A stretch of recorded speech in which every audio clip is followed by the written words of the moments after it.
your views, concerns, and stay informed, then Wake Up Guyana is for you. Join senior journalist Leonard Gildarie Monday to Friday at 13 hours for Wake Up Guyana. Participate in our call-in segment to get instant feedback and solutions. Wake Up Guyana, only on Kaieteur Radio. Kaieteur Radio, the radio with a difference.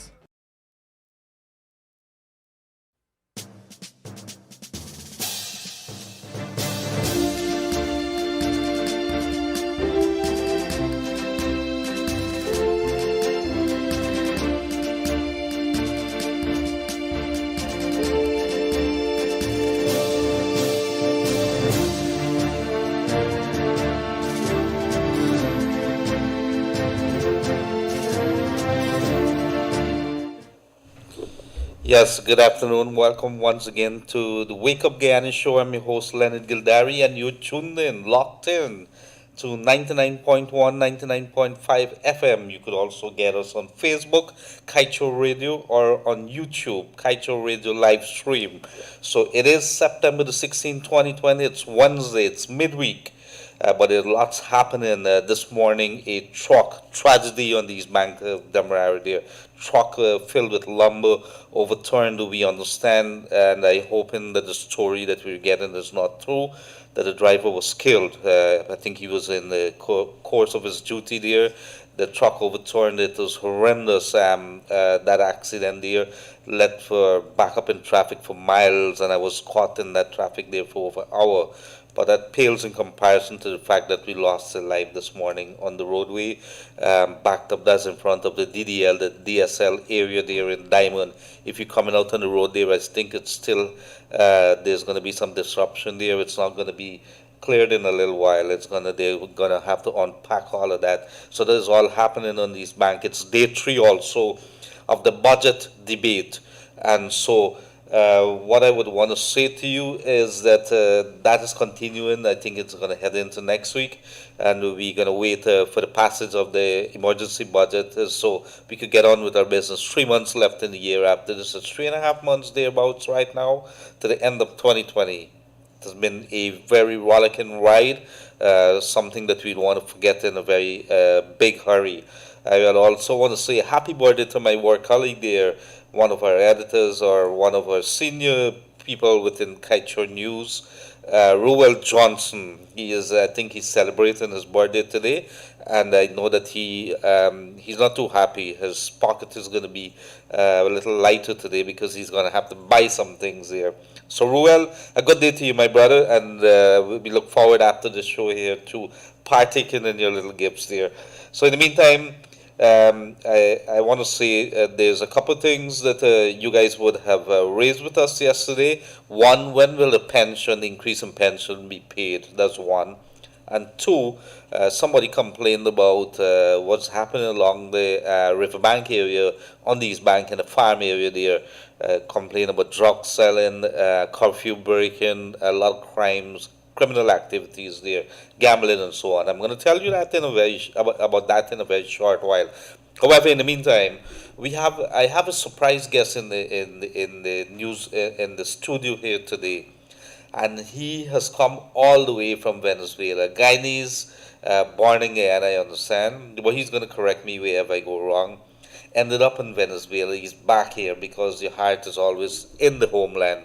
So he's back here. And guess where he's working? This is a guy who literally grew up in Spanish. He's working, yes, you're right. He's working as a reporter at Kaieteur News. And guess what? He's a crime reporter, the frontline crime reporter. He's also speaking English and writing better English than a lot of persons within the journalism field or within the media field is doing. So this is very, very good. And I watched this young man. I think he came with us, then he left, and then he come back again. I think home is where his heart is. So I want to welcome Shervin Mendonza. He has some other names too, but I don't understand. How could somebody have 5 different names? But he's going to tell us a little bit about that. Shervin, welcome to the studio here, and I want to say good day. I presume you have something to say to the people today. Yes, good afternoon. Good afternoon. Well, as Mr. Gildarie just asked, I have so many names. That's a whole long explanation. You see, in back in Venezuela, when you go to take out your ID card, you have to carry both parents' name. You have to carry your dad's name and your mom's name, and then sometimes you have to carry your grandfather's name as well. Depends. So Venezuelans have a lot of names. So Mr. Gildarie, that's why you have 5 different names. Okay, you're very comfortable with both languages, right? I think you would have ended up doing some exclusive stories there with the Venezuelans. We have lots of Venezuelans. I'm understanding the initial thoughts. So we have over 34 Venezuelans. Is that true? What is saying there? Right in Guyana right now. Yes, So yes. scattered right across the place. And so you're very comfortable talking a little Spanish here. How do we say good afternoon in Spanish here? Buenas tardes. Buenas Buenas tardes, tardes. mis amigos. Good afternoon, my friends. So does this help you a lot when you're doing your work within the media field? Because I know that a lot of person Guyana is changing. The last 3 years has been dramatic on Guyana, with the Venezuelans coming over here. A lot of migrants in Guyana has welcomed them because there was the old days and when a lot of Guyanese gone all over the world. We've gone into places like Alaska. You imagine Alaska we've gone to. Alaska is very, very cold, but we're all over the world. We have people tuned in here on a daily basis from Europe, some people from Norway, they're on here, Netherlands. So guess what's the thing here? So you're here. Does speaking Spanish really help you with your work here in the media? Yes, it helps a lot. Like, I'm going to give an example. Recently, there was a fire at, I think it was Canai's building, electrical, and there were some tenants, whole lots of Cubans. I think there were Cuban nationals, a few Venezuelans among them. And I was there trying to get information, but no one actually saw what happened. Everyone was tight-lipped, and there were some other media personnel there as well, seeking information. And I turned to the person next to me and I asked, were you here when this fire started? And the person responded, no, no, no, me speak Spanish, me no speak English. And I said, oh, okay. And I started speaking Spanish. And oh, you speak Spanish? They responded to me in Spanish. And I said, yes, I am from Venezuela. And you are? Oh, I'm from Cuba.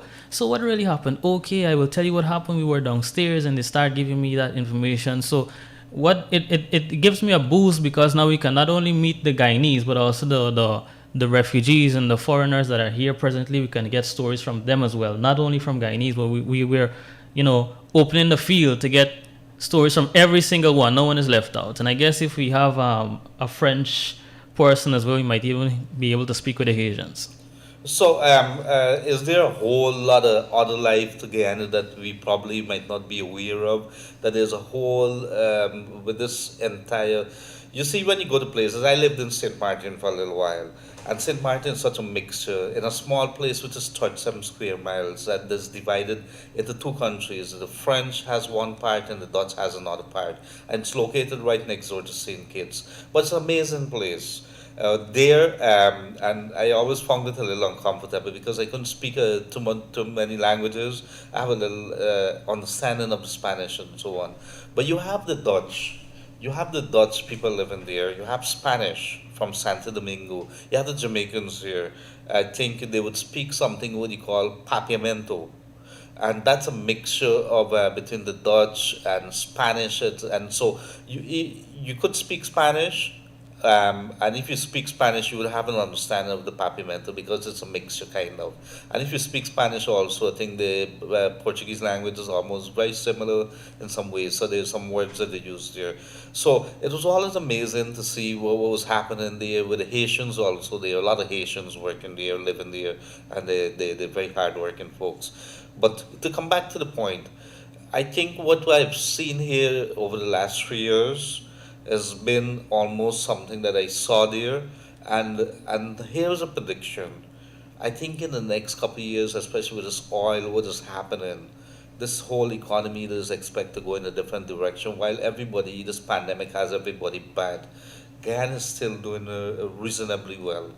And what you're going to find in the next couple of years, the Brazilians are going to come here more and more.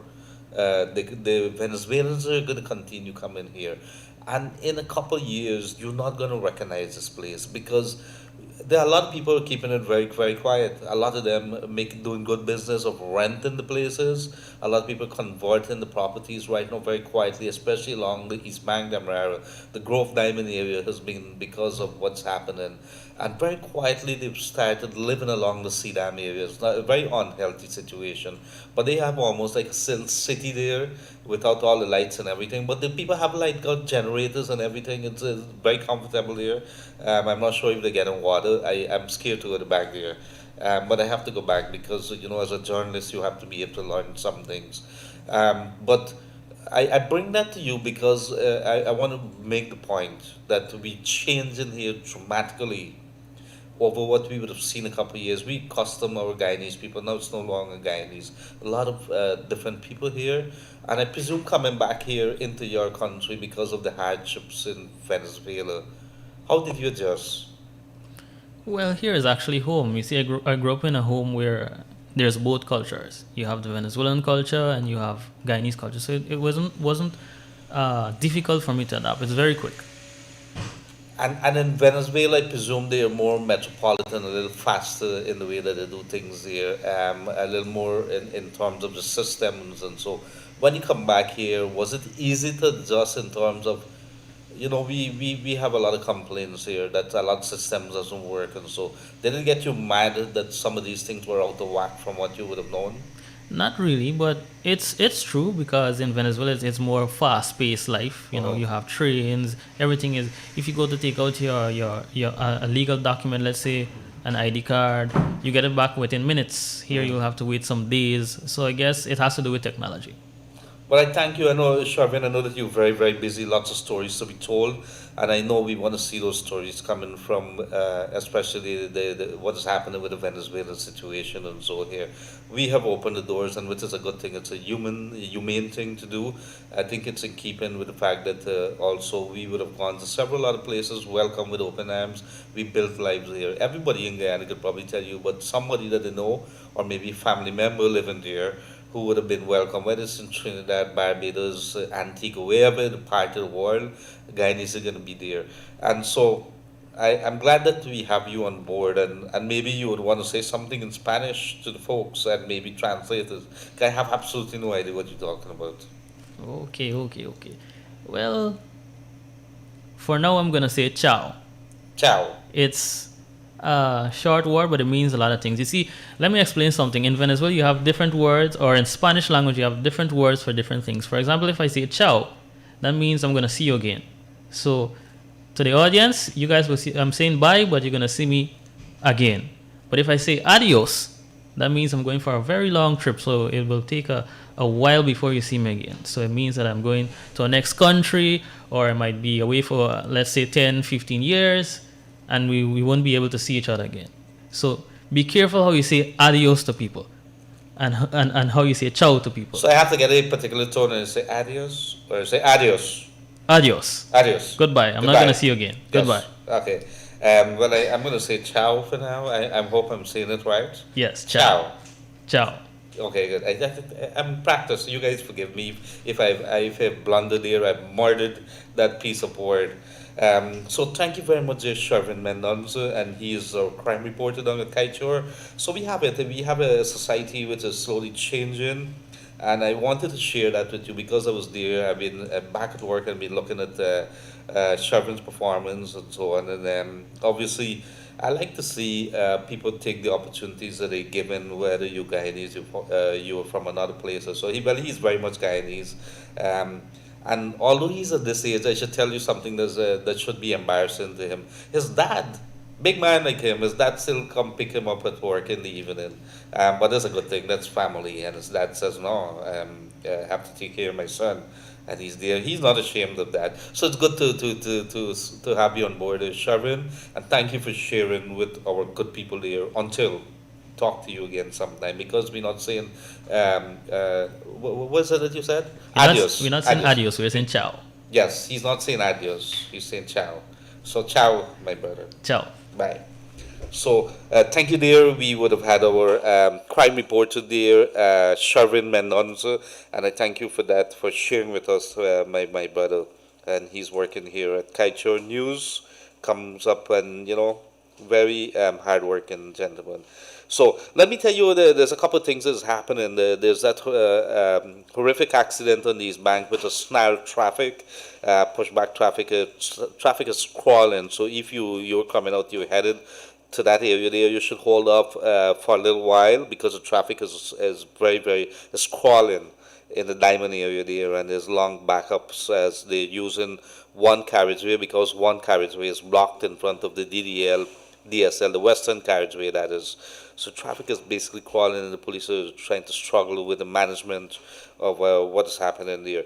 So let me tell you also, it's day three of the budget debate, and it's happy birthday to the Royal Johnson, my brother downstairs, and of course GT&T saw a letter this morning. I had to push it in here. GT&T third class service, but they have first class charges on the people. Need to get their acts together very quickly. Somebody asked me yesterday about this old age pension, and the old age pension is being paid in January. That's what I was told by the Ministry of Human Services. So they're paying that in January, and I think it's retroactive to January 2020. I can't remember, but what I do know, they're not going to pay the full amount right now, that 25,000, until January, and I presume it's going to be retroactive or sometime. So that is where you're at. And somebody would have asked from farm about the criminal situation that's reportedly happening on the River Dam area there.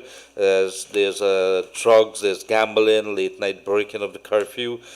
So we are going to come back. I did speak to the commander this morning, and the commander did indicate that there's some actions that's going to be taken. They thank us, and he says in future specific information like where what it would be very helpful. So I did provide that as was given to me.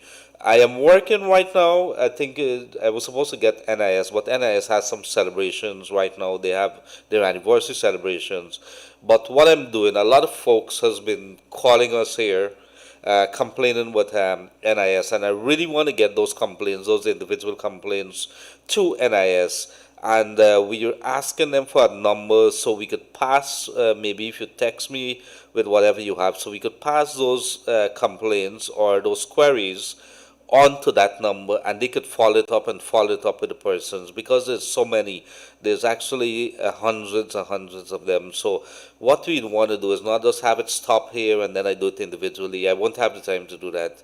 But what I'm going to do, what I could promise you to do, as soon as we say you send it via WhatsApp or your thing, they're going to set it up. They're going to set up a phone number, a cell phone number, and we could be able to text them, and so they could be able to look at you individually. I think that's one of the most practical way that we could do it until they could figure it to get themselves in order. But NIS is a big issue with persons.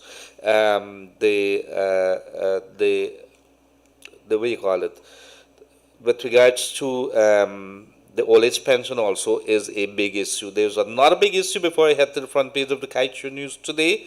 There's another big issue that is happening in a very short while at 1:30. I'm going to ask Raj. Raj, how are you doing today? All right? Feeling a little better and so? Very good. Yes. Okay, you drinking your lime and salt and everything? No vitamins. And vitamins. Raj is happy that he's back at work because everybody went down on a lockdown right away. But he's back and we're ready to work. But today there's also something that is worrying a lot of parents, and that is the school, or the partial reopening of school, virtually, meaning online, that a lot of kids are tuned in. And there's some funny stories coming out of that, but there's a very big story too. A lot of kids, many children are not able to access the online stuff, and this is right in Region 4. I think in the hinterlands it's going to be worse yet. They're trying to set up that they actually have printed materials being carried. But you see, when you do the online stuff, it's not the same thing as being in school where the teacher could watch you and see what you're doing. And so online, they're talking to you. They could probably see you because they're using something called Zoom, where you see everybody's face on the screen. And that is okay. But when you are sending printed materials to the kids, you can't be able to monitor them that way. So you might have one set of kids being able to access that kind of atmosphere, and then you have the other kids who are lucky enough to receive those print materials. So it's a big, big challenge. So at 1:30, I'm going to ask Raj to connect to that person, and that person would be able to give us a little talk as to what exactly is happening, because I know that lots of parents are deeply worried. Many parents barely have one phone. They're taking the phone to work because they need it to work, and the kids being left without that phone, and they only have access to that at the end of the day. I have internet facility there that I'm thinking, how do I open it? Of course, to students that who may want to do that. I want to do that because maybe I would call on everybody right now, wherever you're listening to us from on this Wake Up Guyana show. I want to say that if there's a little way that maybe you could help a little neighbor, if you have Wi-Fi, I don't think it would hurt you to share your Wi-Fi password, or you, if you don't want to share it and have them abuse it, you could probably put it into the phone, and when they finish, you take it out back. So it's not going to be there permanent. You can do whatever it is, but share. You should share it because you don't want those kids to be there and not have access, and then you have the possibility. We should all do something to make this world a better place. So I'm going to say to you, the government can't do anything, and we can't do it fast enough. There's going to be a lot of kids. I heard a very sad story from my little son this morning. And so I asked him, how did you make out the last couple of days? Because I'm interested in that. I don't want the kids to be staying home and they're not doing anything and he's playing video games or whatever it is that he does during the day. So I said, what's happening to the rest of your folks? He says, Dad, I have a friend, and I asked him, we tried, and it's only yesterday I got back his number. And I did talk to him, and he says, he has very little time to do anything right now because he's working. There's a little kid, like he's about 13 years old, 13, 14 years old, and because of the situation, he has to work. So you see these stories that are happening, and whatever it is that we could do. I said, please find that kid for me. And my heart kind of, it was ripped to pieces hearing stories like this, because there's so many thousands of kids like that, and we're not even headed to the hinterlands as yet, where the way of life is that you paddle upriver for probably miles per day, so that you could be able to attend to school. That's how some communities work. So it wouldn't bother them, but the fact is that they're not having any schools. How are they going to have access to that? So there's a big, big challenge for the Ministry of Education right now. How are we going to help these kids here? So let us, we have to very quickly talk about that. Maybe we could, Raj, maybe we could try that number there, and let's see if you could get onto that person. I really want to talk to that person. But the education, the schools reopening is a big issue for thousands of parents in Guyana right now, and it is an issue that we'll have to grapple with. We don't have enough internet connections, and that's why I'm so upset with GT&T. GT&T could have done a little better, but for years, they capitalized on the system. They did so many things, and they left our people in a backward state, maybe one of the worst states within the entire Caribbean. They could probably argue that it was going to take a lot of money, but if you look at how much money they would have taken out of this place here, it was literally almost like rape. That's what it was. And so they took advantage for a very long time, and we left with the state now. And never has in our history have we been so very much aware of what our shortcomings, our weaknesses are. And by the way, I heard that Grove Diamond, we have some big listeners there, Raj. Everybody tuned in on the radio and everything, listen to the Wake Up Guyana show. They want to hear from you. So it's Wednesday, September the 16th, while we're getting on to that person online. I could go straight into the Kaieteur news. Yes, good afternoon. How are you doing? Good afternoon. I'm okay. Pretty good, pretty good. I did speak to you this morning, ma'am, and I really want to share, and you are on air right now. I did want to share, welcome to Kaieteur Radio, the Wake Up Guyana show, and I did want to share with the people of Guyana some of the problems that the kids are going through. I know that you're very familiar with the situation. Yes, I am. What are some of the challenges facing our kids under this scenario where they're using what I would call a hybrid system? They're using internet, they're using the actual print materials. Tell me, what are some of the problems that you're familiar with that we have our students and parents facing? The problems there are numerous. Just to name a few.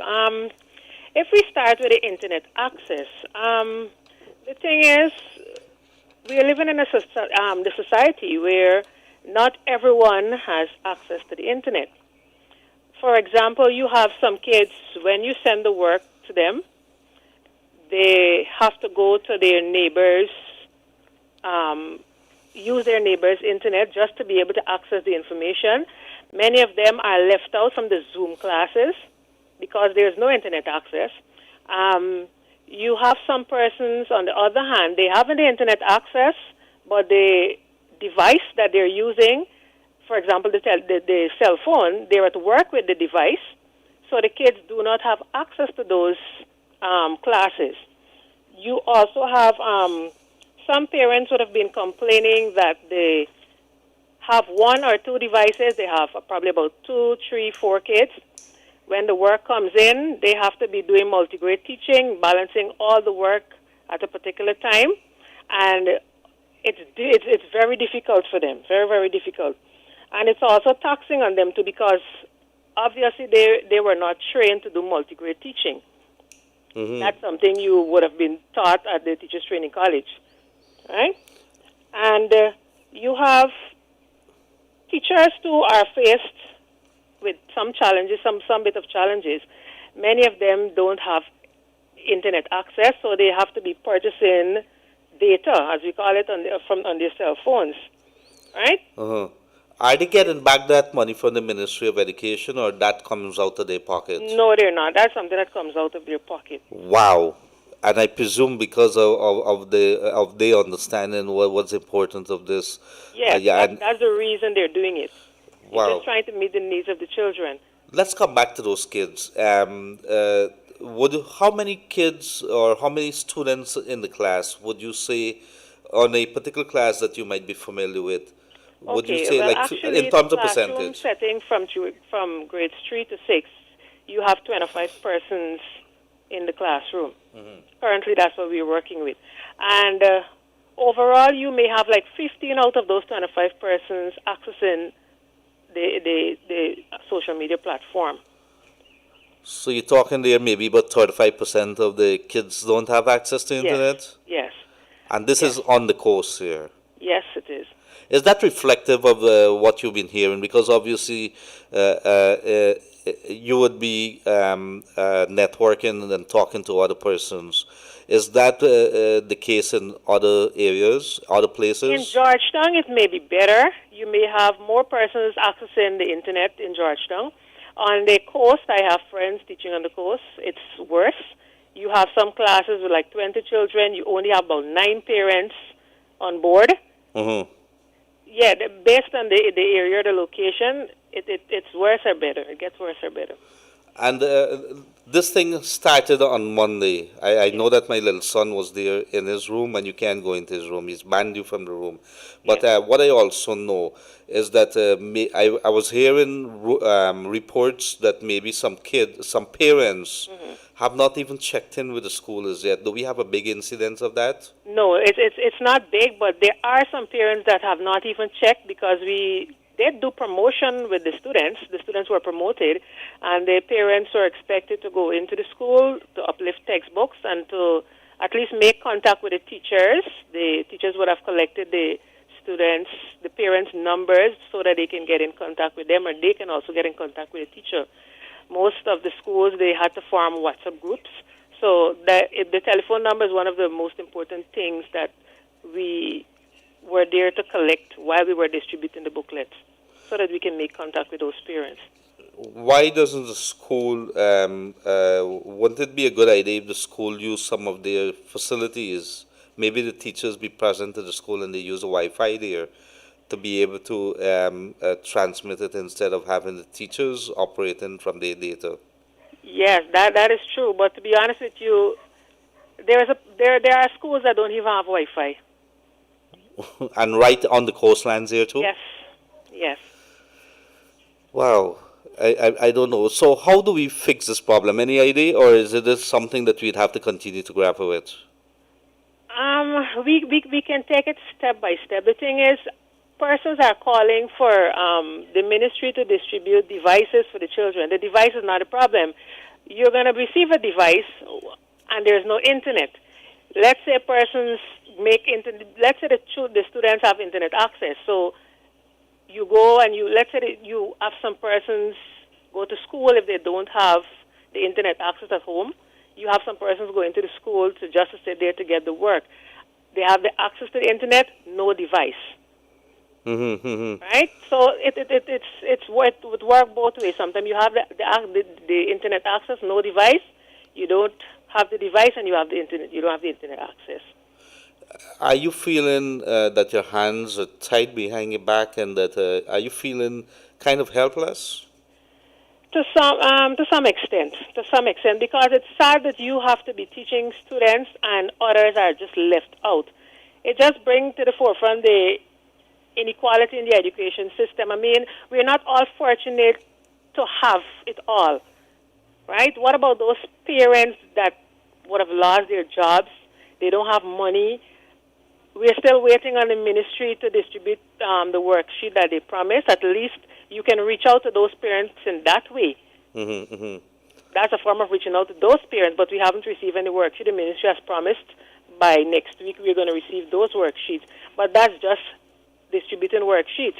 You are going to distribute the worksheets, you're going to collect them back, you're going to mark it, but that doesn't suffice to you actually being in contact with these students. That hands-on experience, Right, kind of. right. I understand. And then that is, you're talking for it to be effective, you got to actually get those worksheets to the people, Yes. get it back, mark it, and then that has to be probably a everyday thing. Yeah, or if you put it in a package and you do it on a weekly basis.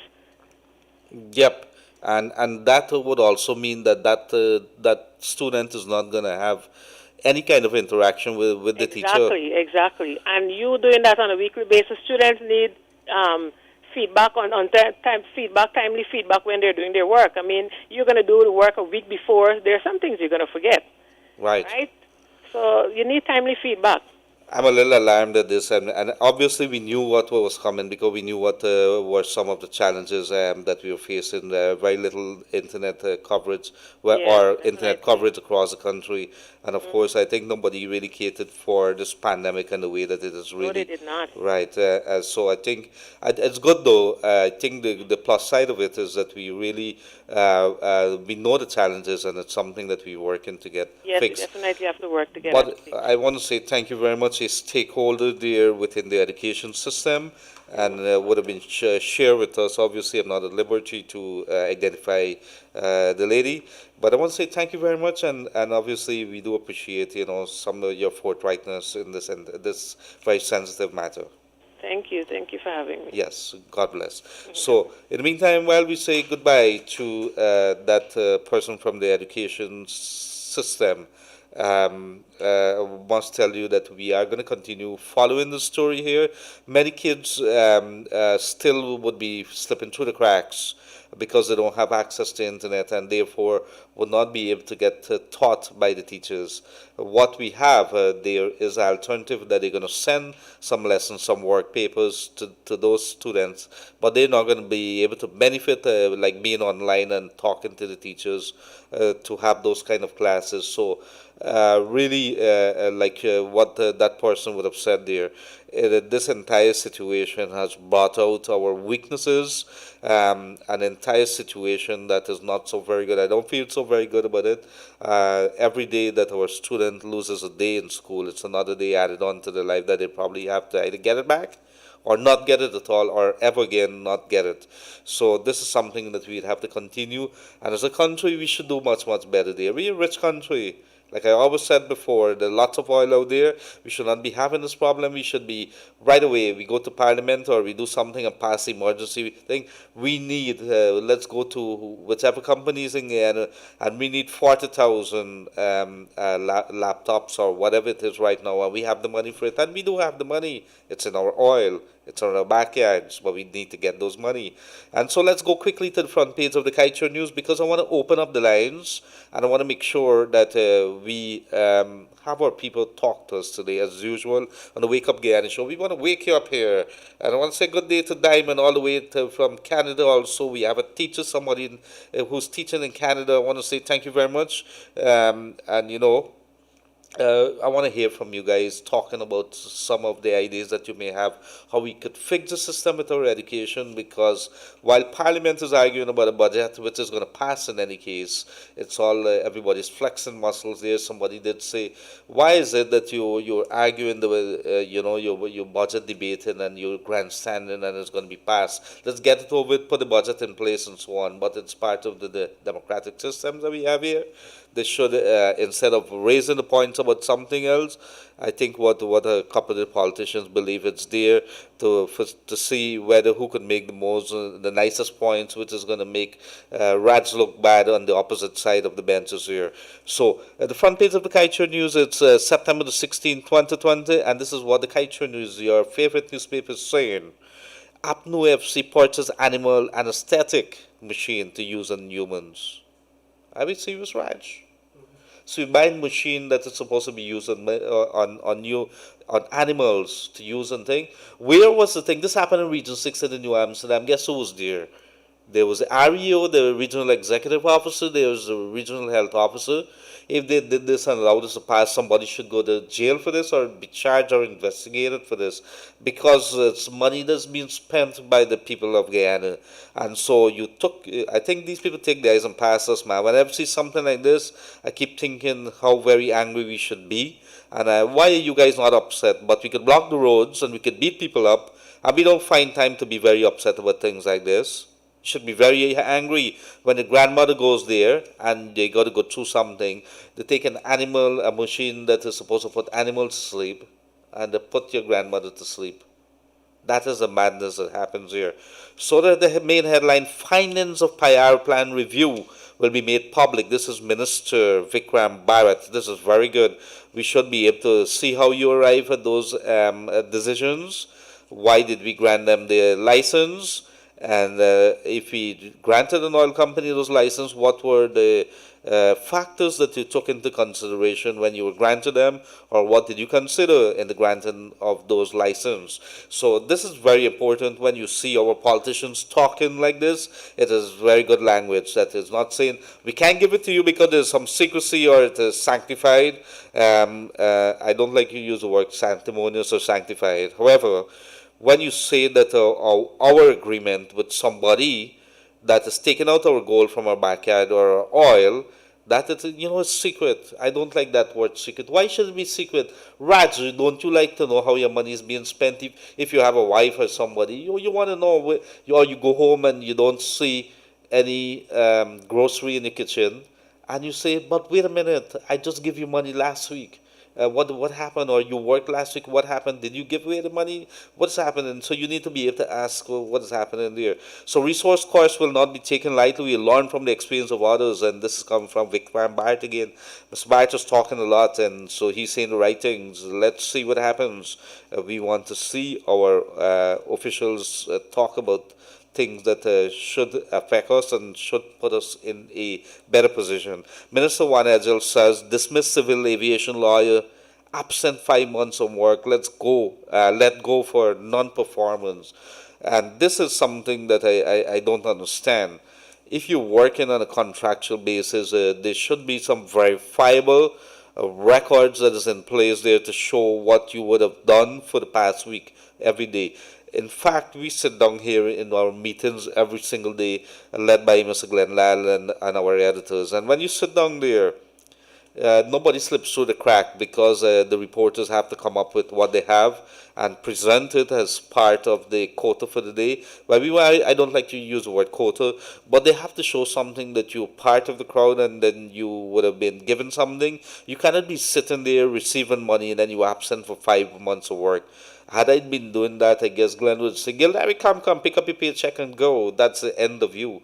And I could understand that. I haven't been working. And so in any country, in any organization, it should not be par for the course, that you could believe that you could walk and do what you feel like and there's not going to be repercussion. I don't know the story. I'm just reading it here.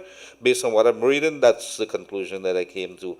Fishermen escaped pirates belonging after being held hostage 24 hours. Story that made you smile, because the pirates held up this boat here, and then they held the boys for 24 hours and see another boat, and they want to go after that boat. They took away the boys' phone and some cash, and they went after that boat, left the belongings, and these fishermen decided to start up their boat and the pirates' belongings in them, and they drove away, head into the open sea very quickly. And so they were very sure that the people were not going to follow them in this small boat, the pirates in this small boat that they were in. And so they got away, and then they reported the matter to the police and handed over the belongings of the pirates. So I'm not sure who robbed whom here. Ponzi schemers lawyers deny bank account opened. And so this is a funny story too. The people can't produce anything, and they've been, according to AG and Nanlal, he gave them a laptop, he gave them internet, or that was given to them, and no money was deposited into the account. 17,000 people will be, waiting on the money, and they can't put no money into the bank account.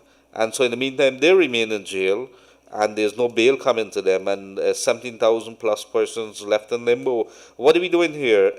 So games are being played. I think no court is going to want to give bail until you could prove that you're not a flight risk, but there's not tying you down in Guyana. So where is the money? And so there's a dilemma. I think 17,000 plus persons would want to know. Interpol, International Police, to assist with the probe of the crashed cocaine airplane. This is a serious case. Two airplanes, one crash came in Guyana in the Sano area. It landed, but it overshot the runway, and unfortunately somebody was killed. They found cocaine in that plane, and they found some cash, and then another plane landed. That seems a little damaged or something. And the authorities have arrested 3 persons and says they're going to ask Interpol to assist them with identifying these persons and tracking this airplane and so on. It's a very big case. It's almost over 400 pounds of cocaine, I understand. Prison records force cases as 2 more died from COVID-19. This is extremely worrying. I understand that it's not just 2 cases, it's just much more than 2 cases. That's what I understand. But anytime you start with that in a close, confined area, like anything like in the prisons, something went wrong here, something was breached. And so we have 2 persons infected. How many more are infected, we don't know. But if more are infected, we should start worrying, because it means that we have over 1,000 persons in the prison system in Guyana. And we have to be very, very careful how you allow persons to just enter into the system. Suspected killer goes fishing after Kilcoy stabbed this man here, and then the authorities caught him fishing in the Quarantine River. I'm not sure how he should be fishing, because they've banned fishing in that area because of the pandemic. Uganda delays production from 2006 oil find to 2022 until foolproof systems in place. This is a very interesting story here, in that one country, Uganda in East Africa, they've decided, look, we're not going to go ahead. We're not going to go ahead and allow a company or any company to come into our place until we get ourselves right, because we need to have a better deal. We need to train our people, so we're going to have our people here. In the meantime, in Guyana, what do you have? You're now scrambling, trying to find a little couple dollars here and there, and then the company is going to charge you back after they give it back to you. After they give it to you, they're going to charge you for giving you that money, because they're going to recover it from the oil when they start or when they're producing. And we're scrambling to find the experts here to manage the oil industry. We have not. This thing is in a mess. I don't even want to go down there. So we are going to head in a very short while. We are going to head into the phone lines. It's 226-7453. I want to hear those calls come in, because we should bring in a lot of calls here. Raj, we want to bring in an hour and a quarter in calls here. This is 1 hour, 15 minutes. 226-7453. I want you to send me those messages to 622-222 all across Guyana, wherever you're joining us from, whether it's in the Grove Diamond area, all across. I want to say good day to Berbice, Corriverton, Skeldon, Port Morant, Rose Hall. How you guys doing there? Kanji in the East Bobis area there. How you guys doing? Stanley, I think, is it Stanley Town? No, Stanley Town is on the West Bank. But you have New Amsterdam and that whole area around there. So I want to say good day to you, the Palmyra area, to the Rosenthal area there, coming down, Mycone, Edmore, Ansgrove. How you guys doing there? So coming down a little more there to the Better Hope area, Georgetown, and all the minibus drivers and car drivers. A good day to you guys. Stay safe on the road. It's the traffic is a killer. The sun is a killer there today. So you guys be safe. Make sure that you drink a lot of water. Make sure that you wear your mask. So I think we have a call online already. Caller, good afternoon. You on the air. Go right ahead. Yes, go right ahead, caller. You on the air. Do we have the caller still in the air? I think we would have lost that caller there.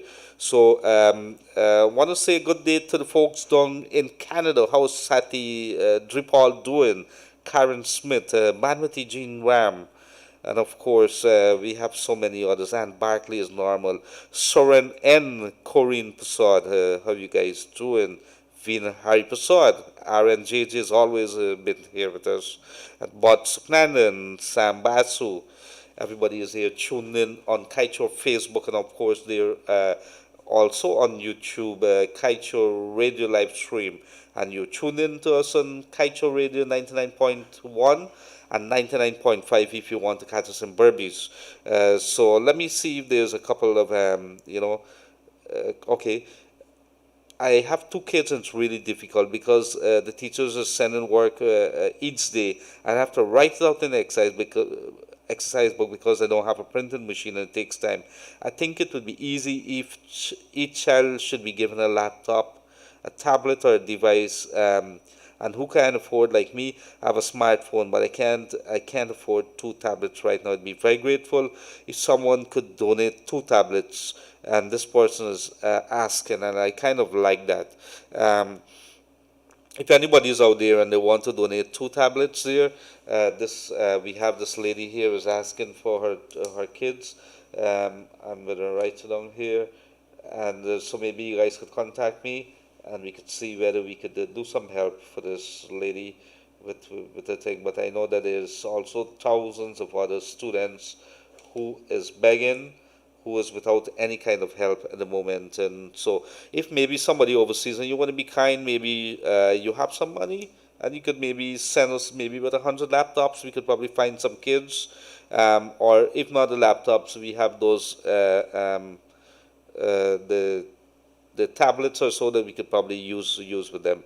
And so good afternoon to you, sir. My sister has been stuck here for 18 months. She's a Trinitarian. Trinitarian. I'm not sure what's a Trinitarian. I think a Trinidadian maybe. Okay. Could you please let us know the process to get her back home with her family? I need some more information with this. Maybe I could raise it with the authorities here. Maybe you guys could get on to me and see how we could get that. Hello, I'm Sati Singh from Canada. We're pleased to remove the bail. We're pleased to remove the jail. I think, let me see.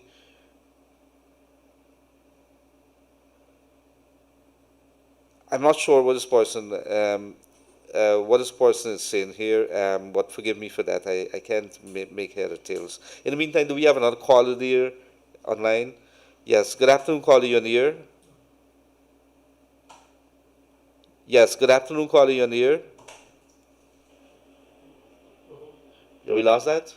Good afternoon. Good afternoon. How are you doing? Go right ahead, Could sir. have been better, man. I heard you just now say hello to the people in Berbice. Yes, I like Berbice. I like Berbice bad. But you skipped Stanleytown.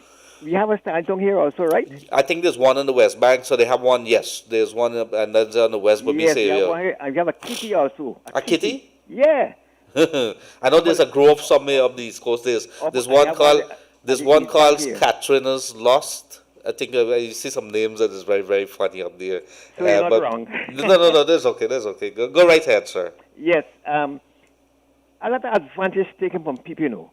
When I look into these papers with that cyclist that got not really killed on the spot, but died because of negligence, I think due to investigation, this hospital and a Maya name should be under investigation. Because I can't see they can patient to Georgetown, and they in check on the oxygen bottle. When they go meet here to close to the bridge, then when they meet the bridge closed. Communication is great. People who are running hospital, they should have contact the people at the bridge to know if it's open or closed or what. You can't just drive up just like that. That's one. Two, the security services taking advantage from people, brother. Some security service, all they concern is to get the site, and then can the site get tiled or not. This security service, secure innovation concept. If they come and catch you at night, they check out and they find you with anything with phone, or it look like if you're sleeping, it's $40,000 come out your money, buddy. $40,000. It is not right. People with family. Oh man, you name any big security man who don't sleep. Night for sleep, yes. But you can't be treating people like that. Mm-hmm. All right, I thank you very much. Any other thing you want to add there? Yes, man. The security at the post office, New Amsterdam post office. New Amsterdam post office, yes. The town council cleaning the drain and letting the big bush about 8 feet high. You cannot see the post office from the road. The security is poor for down there. I myself went into the people at the town hall, and they just, tomorrow, and 1 year thing, and the bush is still there high. It's a security risk. Mm-hmm. A security risk. Everybody's interest. Now, at the prisons, I read into these papers with the people with this COVID thing. I myself wondering how they're making it in there. I never see how inside they stay. I can tell you, I'm very frightened when I saw that story yesterday. So much people there inside. They have it scattered because there's I think New Amsterdam prison, then there's one up Mazroni, Georgetown, Luziknan, they got one up Chimeri. But I'm really deeply worried about this because that is a ticking time bomb. There you have workers, staff, got a family home. It's not something easy. Now some private security like Masse, they need to take their security to have to check because some chaps there got some cough, they get his cough from. A lot of security services need to be checked with this virus issue. Yes, and I agree with you. And you just protect yourself. Make sure that if you're security, don't sleep on the job too, right? Because remember, you're there. You have to do it. I understand what it is. I understand what it is. But we have to make sure that we do what's the right thing too. It is a tough job. We sometimes I don't agree.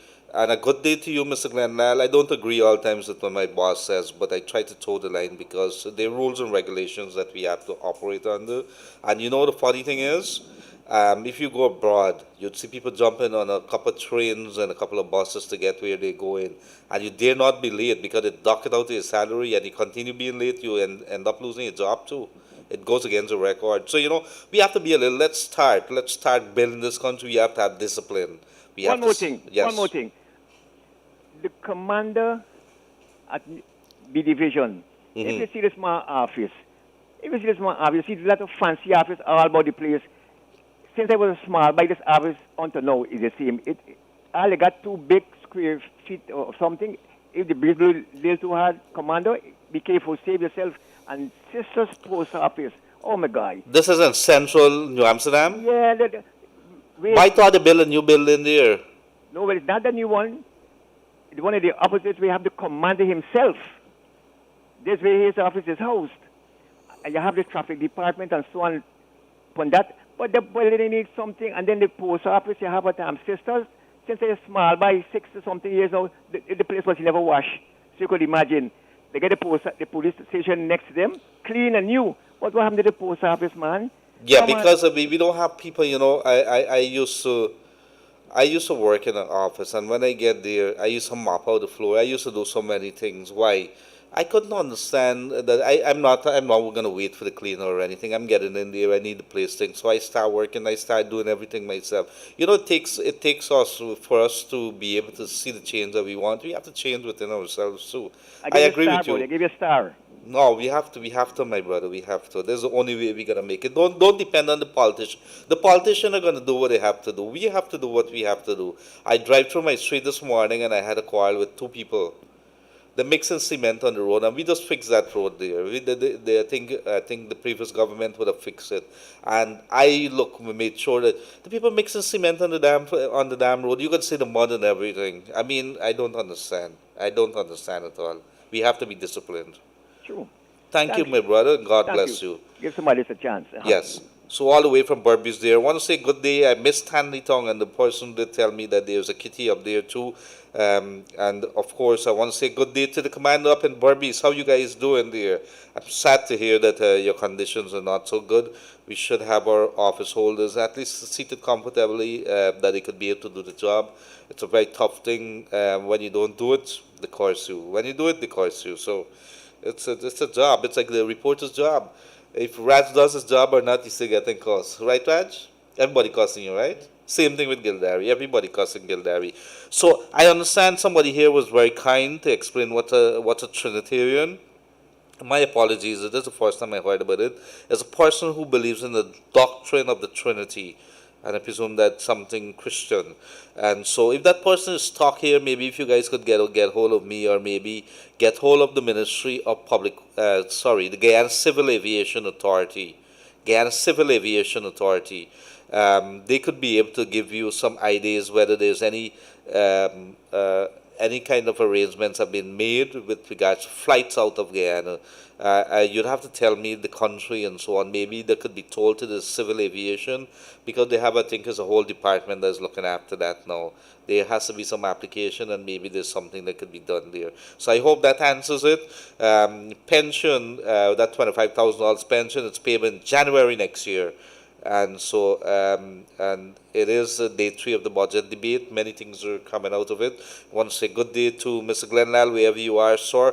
Have a pleasant rest of the day, and the crew that are with you. I know Mr. Glenlal gets his hands in almost everything. He likes us to build. He also likes, he's very passionate about his newspaper and his news, especially when it comes to oil. He says it can make him sleepy. We want to make sure that the people of Guyana get a better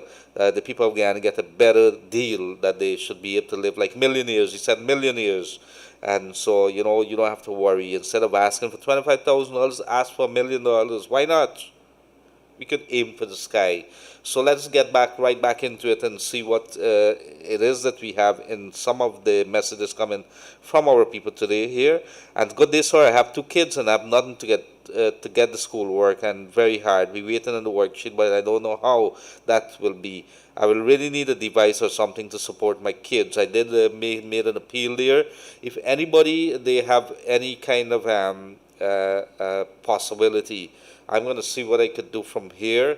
I'm going to have to bully some of my people, maybe call the ministry and see whether we could get a couple of tablets, and we could just share it out here. But I worry because there's so many thousands of people. Who do you give it to? Who do you not give it to? And of course, I'm going to make, I'm going to make some arrangement to have my internet open there for a couple of the kids. I'm really, really sorry. This thing is heartbreaking here. Hi Leonard. I enjoy your show. You have many fans in Good Hope, Mahika. Good Hope. Good day to you. How you guys doing there? I want to suggest that the ministry begins face-to-face learning as early as possible. They have to implement systems to ensure that the children's safety. It can begin with half of the class in the morning and half in the afternoon. Delaying any longer will hurt the children. Top officials don't know the difference between Diwali and Pagwa, much less kids who are away from school so long.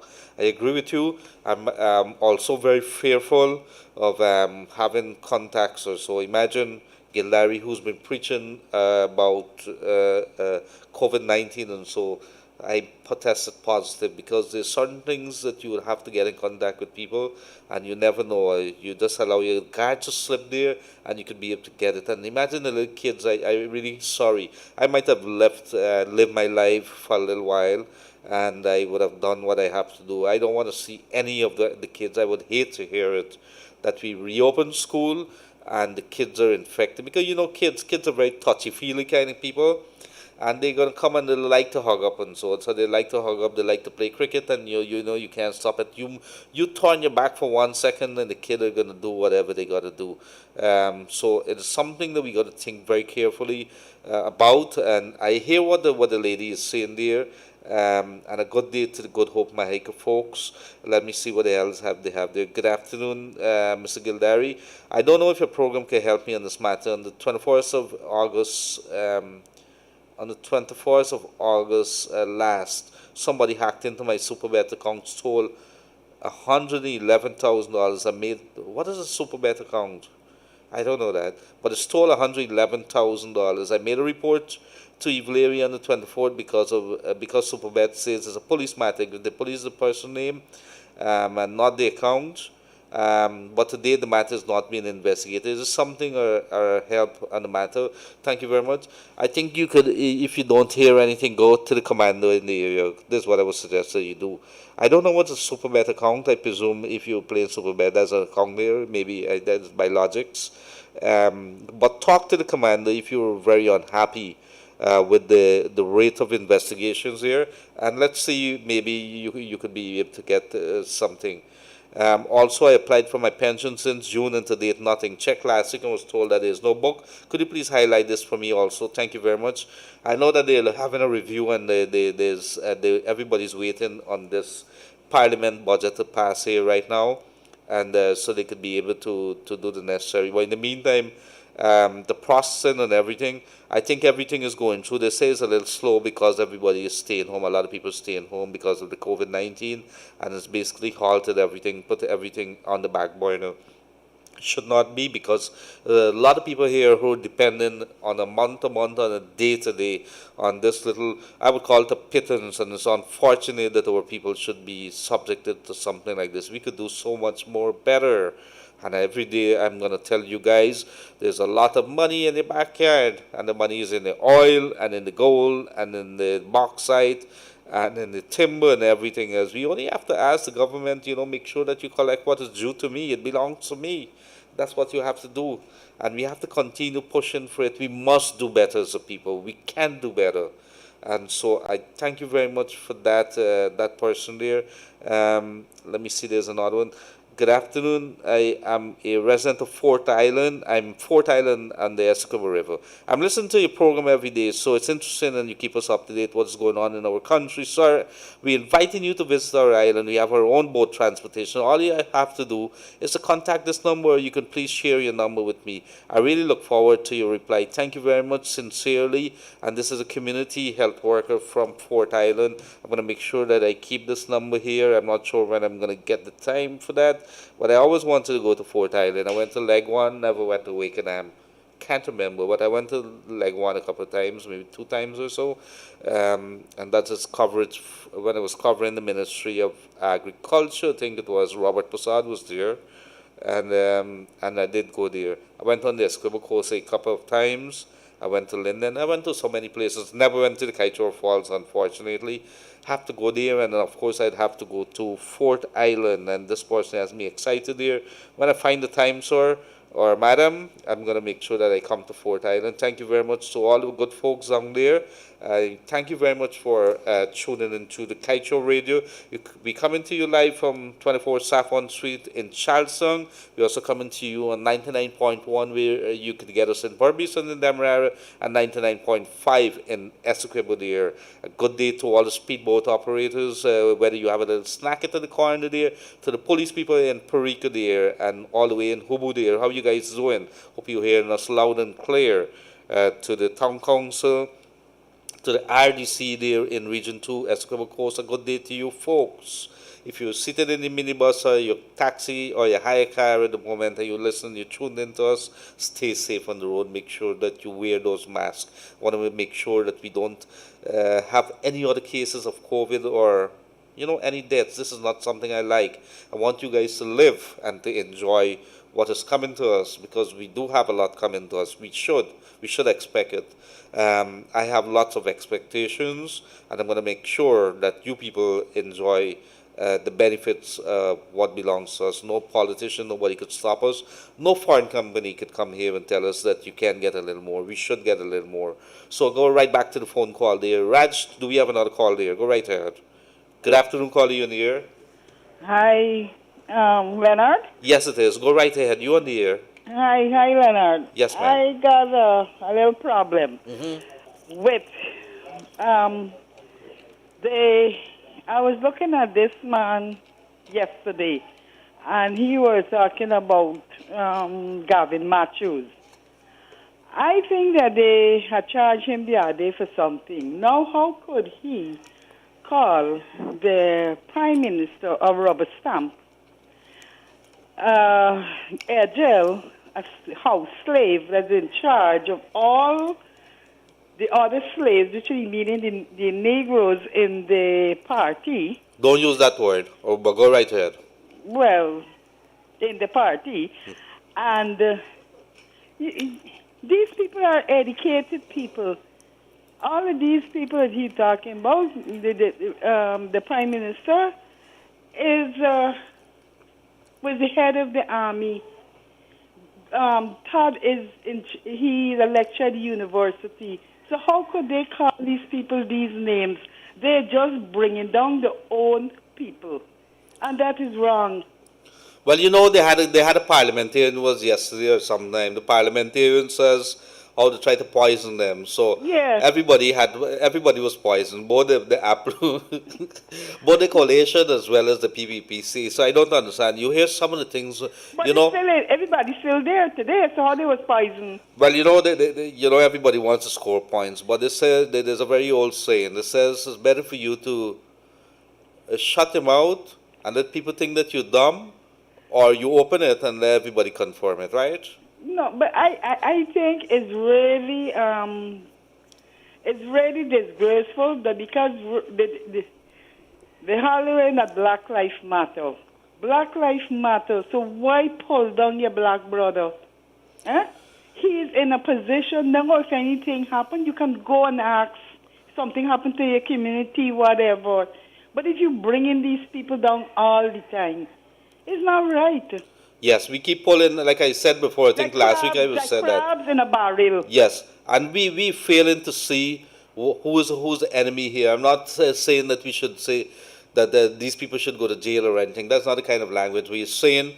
We should be focused on what is important to us instead of us fighting each other. We have a lot of energies, We don't have energies to work to build this country. No. We have energies to throw garbage on the road, of to course. throw it in the car, and to stand up and drink, or to gather on the seawall when there's a pandemic, or to drink at the rum shop. But guess what? We don't have the energy to pick up a placard and stand in front of Exxon. We don't do that. Or stand in front of GT&T and say, what are you doing to us? When you see these things, it really get you angry. I'm a person of 4 races. And Leonard, if I'm in a crowd and anybody running down one of the race that I have in me, it is annoying me. Let me cuss them. But you don't do it. You understand? Mm-hmm. I can't handle it. I really can't handle this thing.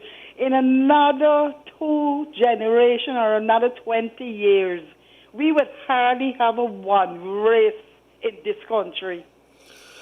Well, then I'm glad that you raised that, because I can tell you something when you come out of the air. I can tell you all something about me and what I have in my family. But I hear what you're saying. I have 4 races, a quarter of each.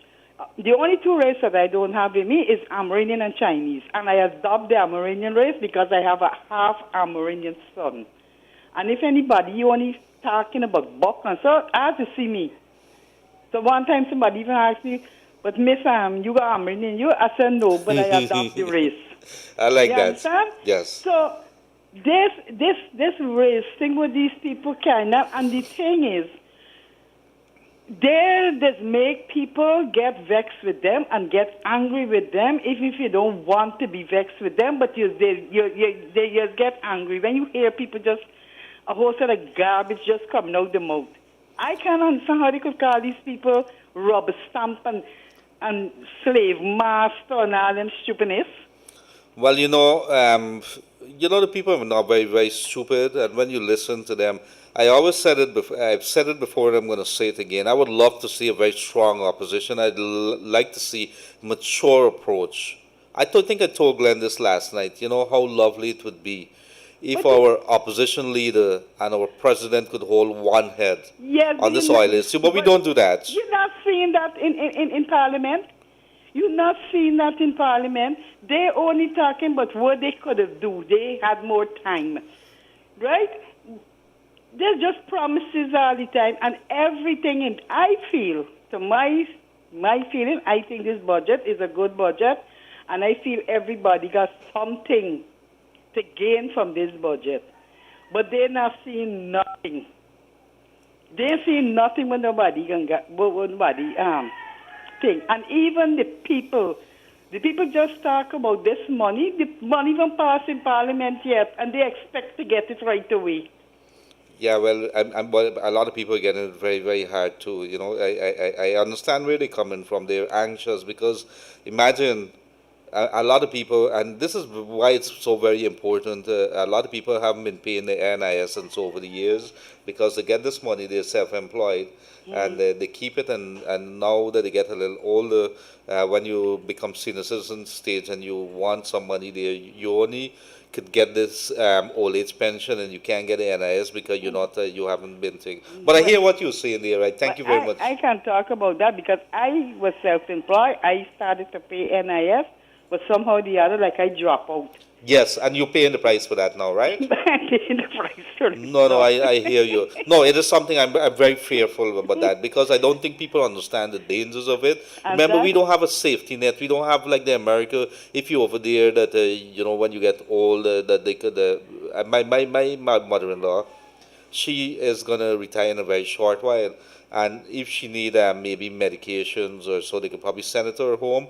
Or if she leave, she'll probably need a nurse eventually. She's gonna get that. So there's a lot of benefits. Yeah, and the Americans is do a lot, but I think the Canadians do even better. Yeah, but they're very strict with those kind They of are- things. you see Quality of life, huh? You see this COVID story? These people getting the pay, that everything. I have a friend that she tell me that she getting more money now with this COVID than when they didn't have COVID. Yes, because these people, you know, they understand when you're at home. Like, I stayed home for about 2, 3 weeks. I can't, I lost track because I was still working every day. I know, look at you every day. I look at you every And day. here the thing is, when you're at home, you have more expense because you're there, you have the fan on. Maybe if you have an AC, you're going to burn it. You have the lights on, you have the computer on.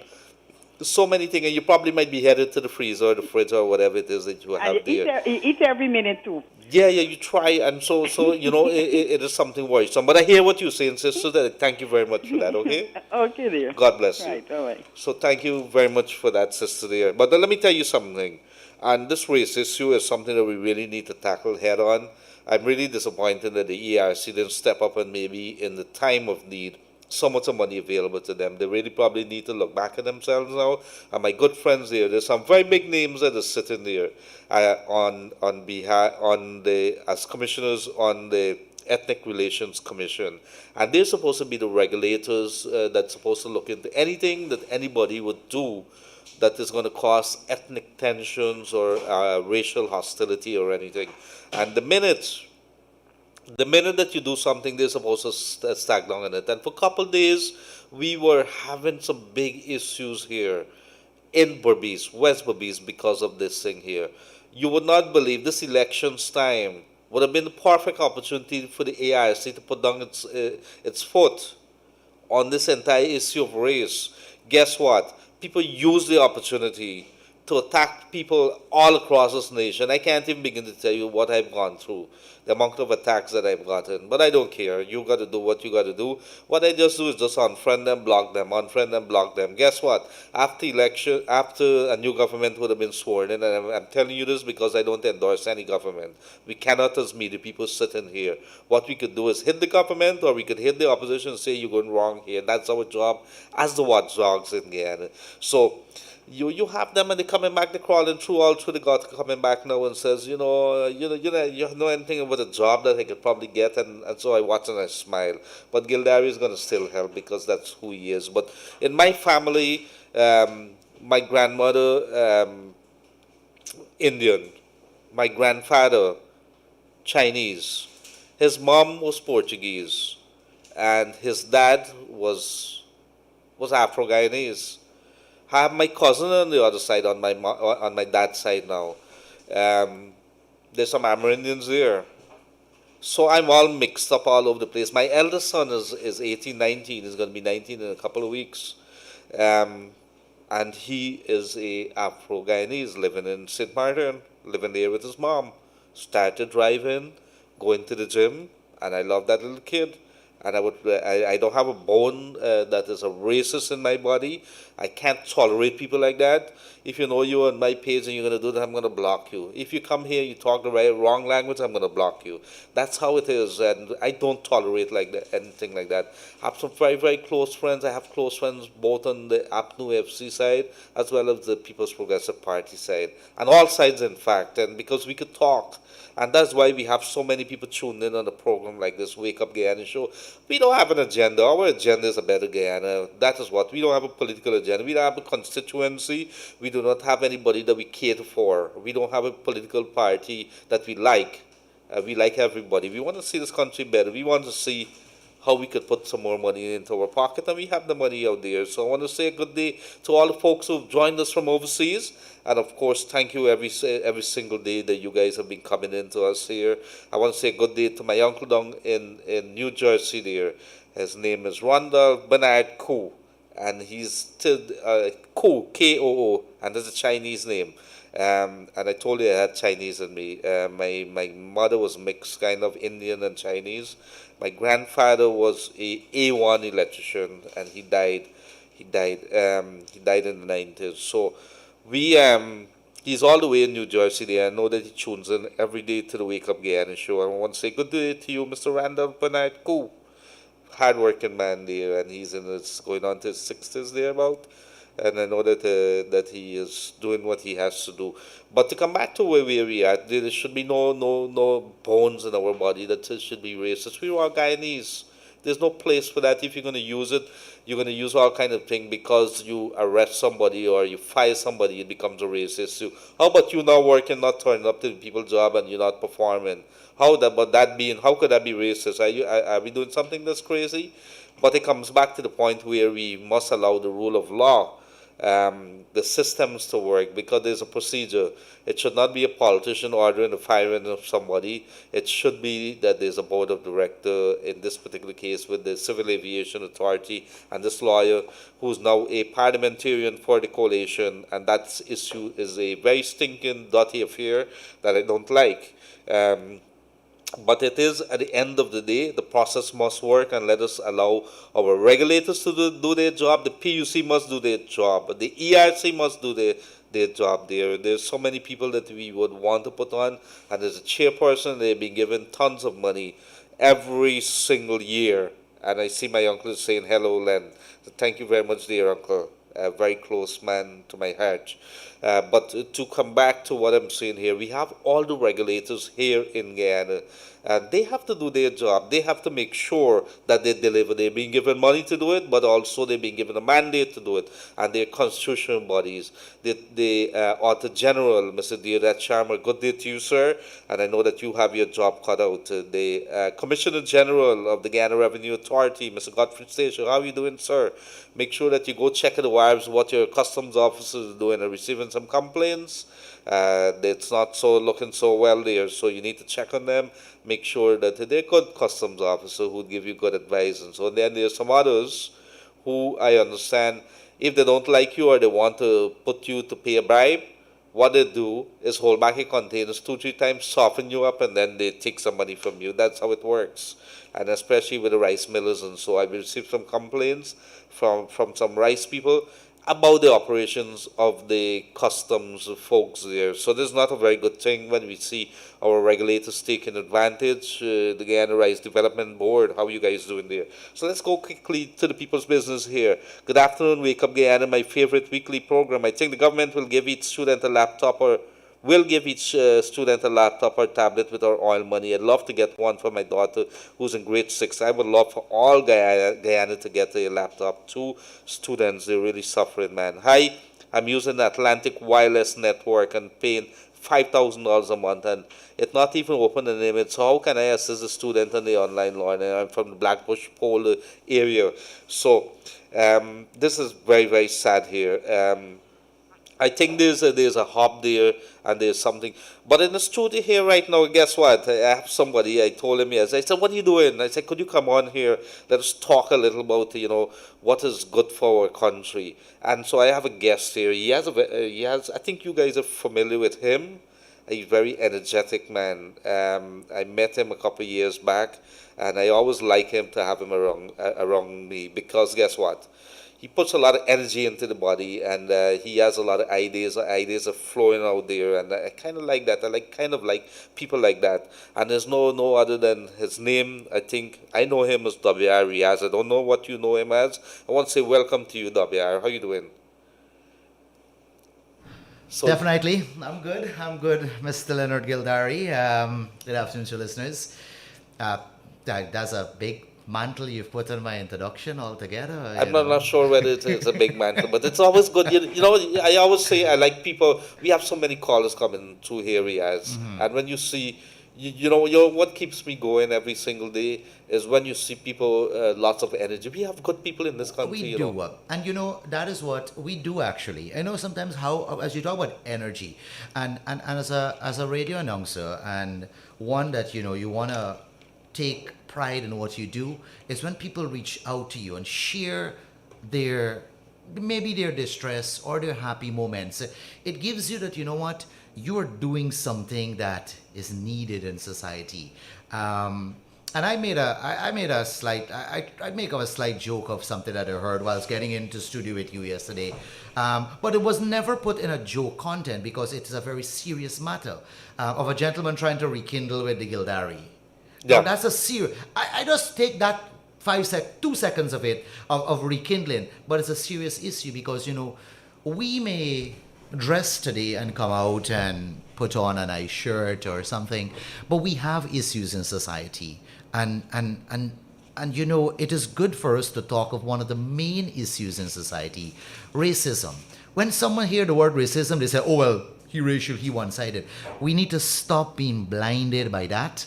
And we need to start open our minds to this one simple word that could cause great catastrophe in a nation that I've grown up with, knowing everybody as one. And then I'm now coming to a point in which we are making race a major issue in our society. And these are things ought not to be. Well, you see, I always said, Riaz, we are our own worst enemy when it comes to this country. Guess what's keeping us back? It's our attitude. Our attitude. I really think it's our attitude as an individual. And when I say as an individual, I don't tend to try to hit on someone. As individual, as our own self. We create the monster within our own self as we wake every day. And if you wake up every morning and your intentions are bad, and we're heading in a bad direction. So you're going to meet one and you're going to spread it to the other, and it goes like that. And that's where society's been infected. As fast as how COVID could infect someone. Well, guess what we're going to do? We're going to start opening our minds. And if you know what Joel Osteen, if you're Christians and you would sit down and watch some of these motivational guys talk about things that affect them, how do you get your mind in the right perspective and things like that, and you listen and get up in the morning, and I kind of like listening to him, not all the time, but you see how to motivate yourself. But when you see people around like that who come in and talk about this race thing, and I see a couple of them, and it goes on both sides of the divide. Oh yeah. Oh, get out of here, man. We don't want you around here. Come. This is me not taking one side of the divide. It goes on both sides of the divide. And this is where we have the issue that we're faced in today. This is where we've seen something like that occurred, the very sad occurrence of a West Coast Berbice. Can you imagine the father of one of the deceased child, who we've all condemned out those act of murders, say that, I've grown up in society, I am everybody, I've known to people, I don't have a race issue. And I don't know this gentleman, I never speak to him, I don't know him, but I want to believe what he says because I've grown up in society like that. Neighbors and friends. So I want to believe what that gentleman is saying. Despite I don't know him, I don't know his family. I've condemned the gruesome murders on his kids, but I don't know them. But I want to believe that. But it is stems in society that fuel anger and hate, and it augurs bad for society. It augurs bad for the next generation to come. But you know what? The change starts with us, and we With can us. start. We have to start putting on our Yes. buttons. And we don't want people like you around us. And let us go back to some text very quickly. It's about the People's Show today. The previous government was paying $3 to $4 million every month for portable toilets at the Luzaknan prison. What do you think about that?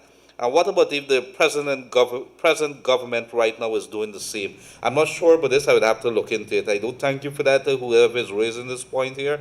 Let me see some others. Hi, Len. Hope all is well with you. Why can't the internet providers reduce the price to to parents with kids so as to help the situation? It's already hard on parents. Well, let me put it in a little perspective here. And it's very, very easy. There's one company with a license to sell internet in Guyana. There's another company that recently come out and they're doing expansion. Right. The company I'm talking about is GT&T. If they did sell to be able to put it on, put internet onto your phone, they have to buy it from GT&T. So guess what? Who has the monopoly? And so let's put those things into perspective. So the fast way we could do this is opening the gates as early as we can to all Guyana. So we could have other companies come in here and bring down these prices. So, competition is good. It's going to improve. It's going to increase. It's going to give us better services. You're going to see prices come down. Because when they compete against each other, you better make sure that your product, your service that you're providing is up to par, or else you're going to be kicked out of the market. And GT&T, I think GT&T believes, I think they have an idea that what they have done to the people, like some political parties, that for a very long time they've left a better taste in the people's mouth, and it's not something that people are going to be very happy about. And this is coming back today. The previous government was, okay, I don't think that's right for $3 or $4 million every month. Some guys getting it. Probably I might be wrong, but $3 or $4 million every month. You could find out for me. I'm going to try to find out for that. Hi, Mr. Gildarie. Race is a sport. People are humans of different ethnicities and nationalities, and the world belongs to all. Thank you very much for that. The world belongs to all. Let me see what else here is happening there. The lady is Trinidadian since the election and COVID. She's stuck here. She was told that flights are not going out. It's been 8 months now. She needs to know how she can get a flight back to her family. Please help her with some answers. Could you give us a number for the Aviation Authority? I am going to try to get a number for Where that person want to go, Gildarie? Where? Trinidad. She's stuck here for 8 In months. Trinidad. And Trinidad, I don't understand. Trinidad, they had some flights? No, I know that we didn't had some flights to Trinidad from, because I'm not directly have a link with the aviation, but I have a link with a travel agent who's working along with the aviation. That's why I asked you quickly. But I have not seen release to Trinidad actually. He normally would forward to me like weekly releases, so I could educate persons as it is. I have not seen Trinidad in that list for a very long time indeed. I'm going to ask the I'm not sure of it. I'm going to ask I'm probably going to call the Director General, Edward Fields, and maybe find out from them if there's any flights from Trinidad or whether there's anything. Because I'm sure this person, if they're living over there, they could probably reach out to the council over there, the General Council or whoever it is. Well, what I know is because it's that most of the flights, like I had some friends who came from the US. What they did is that you had to reach out to the consulate. You had to fill up that form. There's a process that you have to go through. There is a process that anyone who's coming into Guyana or leaving Guyana, there is a process that you have to go through. Mm-hmm. I know like right now we have some flights going to Canada. But there's a process when you get to Canada. You have to go through a 14 days quarantine in Canada before, and they're very, very strict when it comes to quarantine. No, you got to be disciplined. They are very strict. I had a cousin of mine went from New York to Canada, and he was in quarantine. They check up on you via calls, and they could randomly show up at your house. And there's a hefty fine for not being at that address that you have given. But for Trinidad, offhand, I can't say. I've not seen. Maybe you call the Director General, but I've not seen that release from that travel agent for Trinidad as it is. Well, I'm going to call him as soon as this finish here and get back to the folks here. Good afternoon, Leonard. I'm living on the Soosdijk Linden Highway and have no internet access. I have 2 kids in secondary school. I don't know how I'd be be able to get the schoolwork for them and need help in this, please make contact with your school, ma'am. If you were living in my area, I'd give you the internet. I would love to invite you across by me, and I would have given you the Wi-Fi there. But you live until up the Suzdaiklin area there. But make contact with the school, because in addition, if you don't have Wi-Fi, they have the worksheet. But everybody, I think this is something that in that area there is going to be a little tough. You need to get that. Is there another call that we have online there, Reg? Good afternoon, caller, you in the air.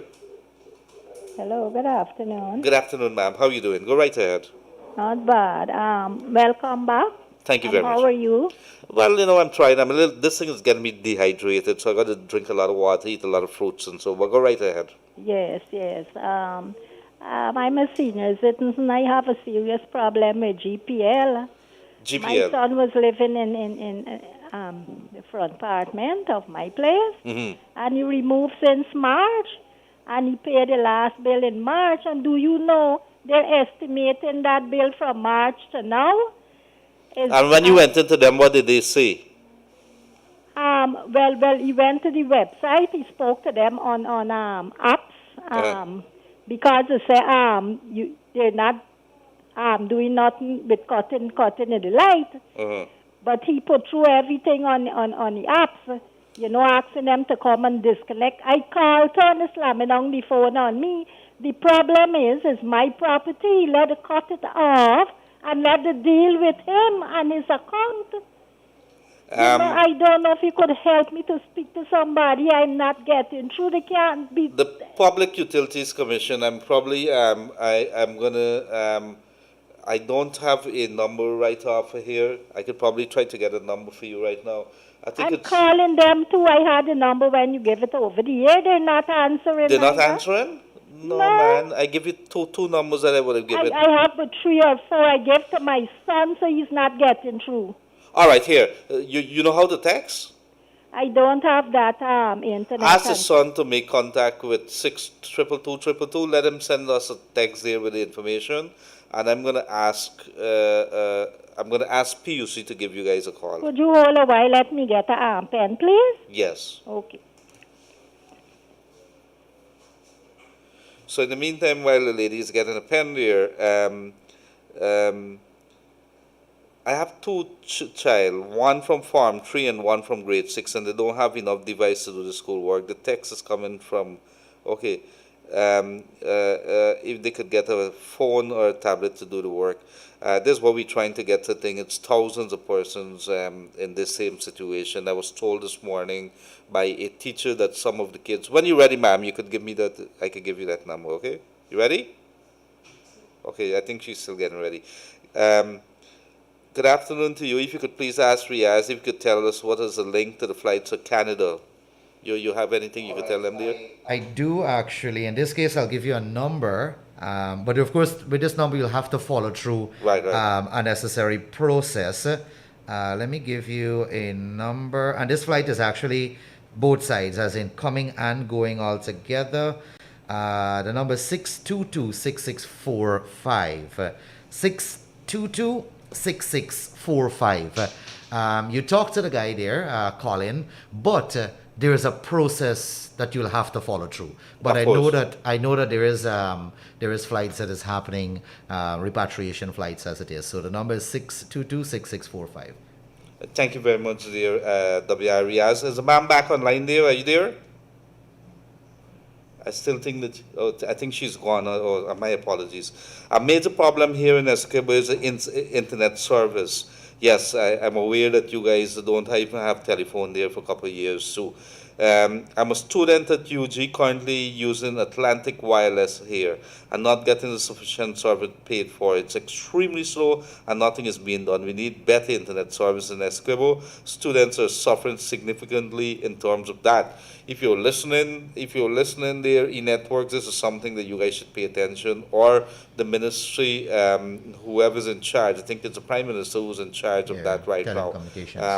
And so Mark Phillips, PM, if you're listening to us, the people in Escobar want you to look at that. Maybe they could look at a couple of hubs there that kids could probably go wrong and put it strategically. You need like about 5 or 6 of them there. Right. Then in the Kapui area there, that we could also do it.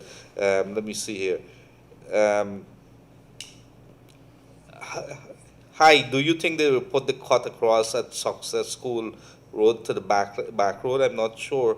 Are you talking about a back road from the East Bank? I'm not sure if this is what you're talking about. I understand that the road from the East Bank is going to land somewhere around Ogle, if that's what you're talking about.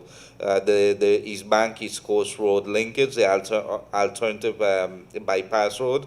I think that is going to stay or go to Ogle. I'm not sure if the government is going to adjust it, but that's where they say that they will do it. As you talk about road as well, and I've been talking quite extensively about this, and I'll utilize your forum as well. Let us pay attention to the East Coast Road. It's been like about 2 weeks now that the traffic lights have started blinking. And I sound like a broken record for more than 2 weeks saying this because persons need to start adhere that if it's blinking, it means that it's going to be in operation sometime soon. So I want drivers and road users to start paying attention extensively on that East Coast Road. I saw the lights have turned on from Better Hope to Agriculture Road. Between that as well, on an average, there are like 6 lights between that period of time, between that space, Better Hope to Agriculture. Average is about 6, but there are on an average about 8 pedestrian crossing. Drivers need to pay attention to the pedestrian crossings, and pedestrian road users need to start adhering that the road is no longer 10 years ago.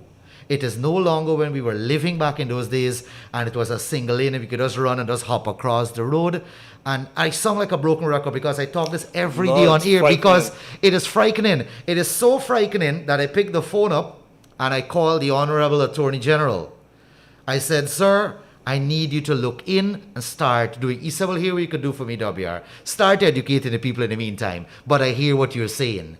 Those lights will not be turned on without proper notification. I asked him to do that because it's new to the East Coast. Let's put it that way. So you imagine you're driving down. It's flashing red this morning.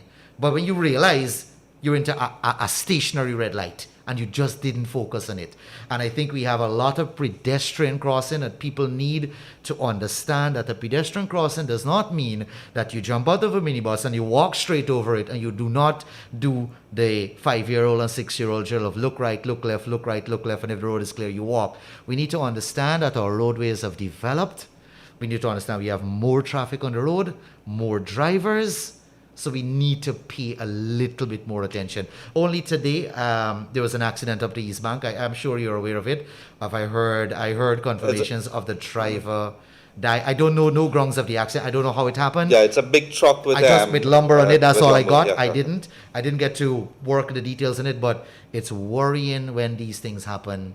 As a road user myself, it's very worrying. When I have families and friends on the road as well, it's very worrying. And I'm worrying at the end of the day for the overall picture of the country. So please, East Coast folks using those roads, please adhere and pay attention to those lights are blinking. It means that it will start working sometime soon. So pay attention at WRE has just raised that worry there, and I'm indeed worried because when, every time we lose a life or we see an accident on the road, there's expenses going to be there. If we lose a life, we have lost one of our futures. So that's not something that we should be happy or comfortable with. Good afternoon, I'm from the Mahike area. I put in for a landline 4 months now. Can't get it until now. Every time I call GT&T, they keep telling me it was the field officer. And now we using a private internet named Atlantic Wireless, and the internet is bad. It's slow. We need good internet service. I hear you there, and I can understand your cries for getting better internet service. Internet is so very important. I don't even want to go down that road. No, I cuss about it every day. The amount of status and the amount of time that I've utilized.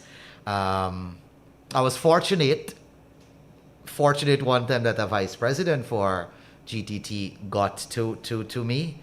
I still have the issues, but it's like, I'm sick of the issues that I tend to leave it. However, I must be a bit grateful that it seems that I am decently powered at the moment because it seems that Zoom's works just fine. It seems that some live has been working a bit fine because we as well remotely done some of our programs out.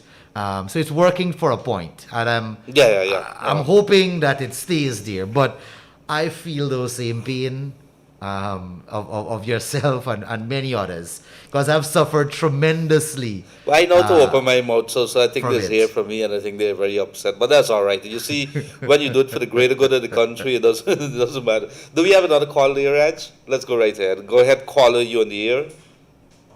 Yes, go ahead, caller, you on the air. Go right ahead. Yes. Hello. Good afternoon, sir. Good afternoon. How you doing? Not bad. How yourself? Pretty good. Pretty good. Reyes, big up, bye.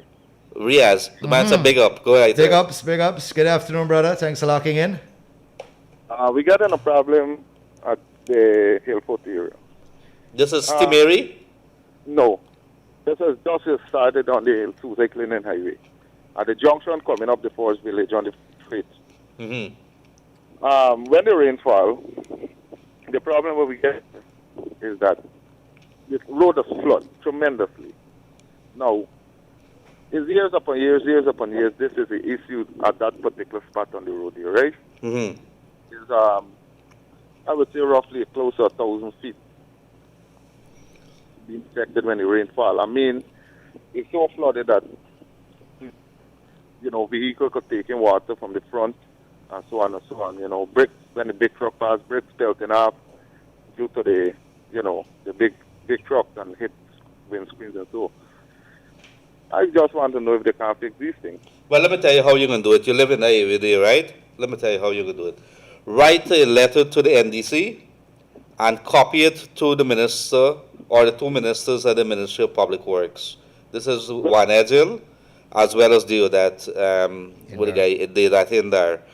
If you do that, you're going to see something, because they're bound to, they always reply to those letters, and so you have it on record. And what you do, you pick up the phone every week or so, and you call them. So when you come in? When you come in? Well, I'm going to do that because... No, you have, this is the only way they can do it. I did that. You know, what I did, let me tell you this. I did to David Patterson. I took pictures of the street, and I had his phone number. And I WhatsApp him the picture. And every week, I WhatsApp him the picture. Every week, I WhatsApp him the picture. I call his office. Till they got fed up with me. After elections, they came and they fixed the road. And you got to see the road now. I'm so protective of that road that whenever I see you doing anything crazy on that road there, I stop and it says, did you fix that road? Do you know how it was fixed? I said, please don't do that to my road. And that is the kind of attitude. So I think that is the attitude we got to do it now. We got to learn to write, and we got to say, it's very simple. It's not a big language. Sir, could you look into this? I know that you promised a better life for Guyana, and we're holding you to that promise. And this road is located so. We have 20 families live in this road. I'm sure they're going to look into it. But send it to the NDC and copy it, 2 copies, one to Minister Edgil and one to Deodat in there. Find some time and do it. Yes, I'm going to write a letter to them because NDC is not far from there, right there, and they every time rainfall heavily see it. So, Yes. They rather straight to the big man himself, I feel, I hear you. And thank you very much for getting on to the Wake Up Guyana show here. How are you doing otherwise? You got a lot of people living in the area there, mostly farmers? Well, a lot of people live in the area. Uh-huh. Yeah. All right, I know there's a lot of farming. I think a guy named Mike Charles, Captain Mike Charles, and he's the one who flies on those helicopters there for the army. He would have taken us through. Huh? My good friend, man. No, he is he's a terrific gentleman. He's one of Guyana's treasures, I would say. Captain Mike Charles, if you're listening to us, sir, I know that you told me that you do. I want to say good day to you, and I hope that you stay safe in the area. I know when you talk about to rescue and things like that, he's the one in the bush, and so the guy is tremendous when what he does to that army helicopter. But thank you very much, dear sir. You heard what you have to do, right? Well, thanks very much. God bless you. Bye-bye. So all the way, I want to say good day to the folks along the highway there, along Suzy Clinton Highway, Kuru. How you doing? Swan. And you go down to the Yarra-Cabra area. I want to say good day to all those folks there, all the way up to Linden. Good day to the good people in Linden, Mackenzie area there. You guys stay safe. I know it's very dry out there. Stay hydrated, wear your mask. You have to do that. So Riaz, I see you with the Kaieteur radio now. I like that. Yes, we've been around. How's the show going? It's going good. The response has been nice from fans. which is good. So bless ups to everyone who've been supporting Kaieteur Radio, the network, overall. Talking about masks, Gildarie, I have a little problem with masks. I'm hearing people are being harassed for masks in their cars, private cars. I'm trying actually 2 days now, but I know that the Honorable Minister is busy with budget debates. I haven't got to him to clarify this or to get a word, because I've got complaints on my social media. I'm a family, and I'm referring to the status in a nutshell. I'm a family of 3, myself, my son, and my wife, and we've been stopped and warned for not wearing a mask in our car. Now, I've said this, I support wearing the mask as you go out in the crowds and everything. In my car by myself, I'm not wearing a mask, and I've said this and I'll keep saying this. I'm wearing it a little bit in this studio right now. Just now I'll take it off. Because by the time, let's say when my shift comes on, my selector will be behind me, I might be apart.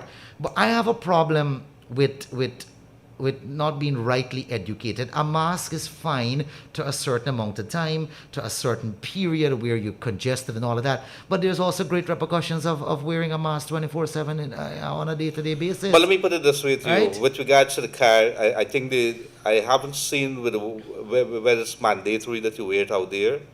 I can't remember seeing anything like that. You should be wearing it, especially with people around, for your sake. I think it's recommended that you do But that. when you have the same But family. if you're in your family, I have Right. not seen the measures, and I do read. In fact, I understand public transportation. I would Right. encourage persons to, because you're in a public space, Right. in a public transportation, yes. But I have an issue with a family in a private car, and I could prove to you that this is my wife or my husband or whatever it is, and these are my kids in the car. I'm a bit worried and concerned on that issue, and I've been, for this entire weekend, from Saturday to today, I've been bombarded in my inbox, and status been tagged on my Facebook. They're currently one, I think, up to yesterday, making relevance to this. So it is something that we look into. As we all need to play the safe game. Don't get me wrong. I'm not trying to deter from being safe as it is, but I kind of find that a bit tough. I find that tough. well, let's see what happens. I'm going to get back to the official gazette with regards to those measures, the official measures, the regulations, what the regulations say, and we're going to read it back to you. But I can't remember there being forced. If I'm in my car, you're not going to force me to wear my thing. I'm in there in my car alone with my family and things like that. I didn't get a report for a single individual in a car. I got it for families in their private car. I think I didn't get see it for that. single. I'm going to find it out, but I can't find. I could tell you, I can't recall seeing anything like that in the regulations. Yeah, this is what I'm saying. I think the police are pushing themselves. With that. I wanna think a little bit on that as well too. Well, I would say it very clearly. Flights leaving for Canada are only for repatriates would like to know. I want to join my husband in Guyana. I think you should make a contact with the Canadian Embassy, the Canadian High Commission there, and they could be able to tell you when those flights, they're the ones that are doing some organization. I think same thing with the United States Embassy. You should, if you are doing your stuff, you should make some contacts with them, email them, and so they're making arrangement. They're very familiar with it. If not, call the Guyana Civil Aviation Authority, and they should be able to give you some other information there as well. So I want to say good day to all who've joined us on the Wake Up Guyana show. I'm your host, Leonard Gildarie, in the studio, stopping by, and I think I should ask him to stay by or stop by before his show almost every day, because he says he has some free time. W.R. Riaz, and W.R. Riaz is one of the more popular radio announcer, I would say DJs. I think he's been around for a long time. I grew up. Don't say how long. Don't say how long. Let me say this to the folks. Growing up, there was television, and I saw this little young upstart there, and I said, "Who's I heard this guy?" the story, And he was there. I hear this. Yeah, who's this guy that's there? And I heard could the barely story. see him, and he was very aggressive, and he sung nice. And I said, "Let's see where this goes." And I think that's about 20 years back, more than 20 years back. I just tell you, don't say the number. No, I have to tell the people them. Raj, you still listening. So It's he's been a there. long journey. Yeah, it's been a long journey, but and that journey still continues Right. as it is. That journey still continues. I like what I'm saying. I like people, keep it and so on. Do we have another call in line there, my friend? Yes, good afternoon, caller. You on the air? Go right ahead. Yes, good afternoon, caller. You on Kaieteur Radio? Yes, I'm the mom that called concerning the GPL. Yes. You say you would give me the number? Okay. There's a number 6222222 6 22 2 2. 222 again. Yeah. So what you want, what I want you to do for me is Yes. that ask your son to text what the situation is to that number. There we're gonna get it, and I'm gonna give him a call back, and I'm gonna tell him what he needs to do from there. Okay, thank you, dear. You have a blessed afternoon. You too, ma'am. And where you calling from? Well, you was very kind to me that said my name is Miss Pamela in East Penitence, that I asked for a little help and you sent a little hamper for me. Oh, my, you shouldn't be talking like that. So that is all right. God bless you, man. Take care and God bless. Yes, Bye-bye. thank you. Yes, bye-bye. So I want to say a good day to the guys down in Burbees, and to say that I miss Stanley Tong, and I didn't miss them. I just kind of forgot, as you know, old age step in. Sometimes you just miss certain things. Like sometimes I forget to say good afternoon to Raj.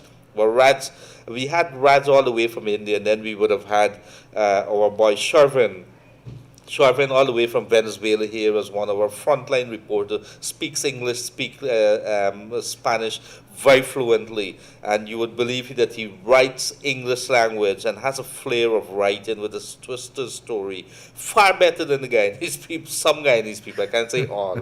And so this is something that's good. So, we have a mix coming on here, Raj, an Indian at the controls here, and so I believe he believes he's Guyanese. I want to believe so, but it's good for us to have that mix there. As we come into the winding down section here now, it's always a very sad time to be leaving you people here on the Wake Up Guyana show, and I'm gonna bring Riaz back more time. Are you gonna come back?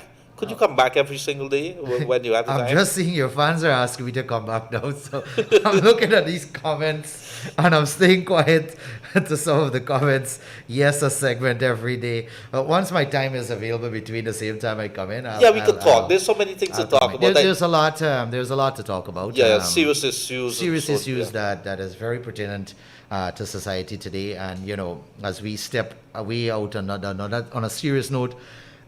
Citizens need to open their eyes to be more vigilant, and I've heard you've said this already.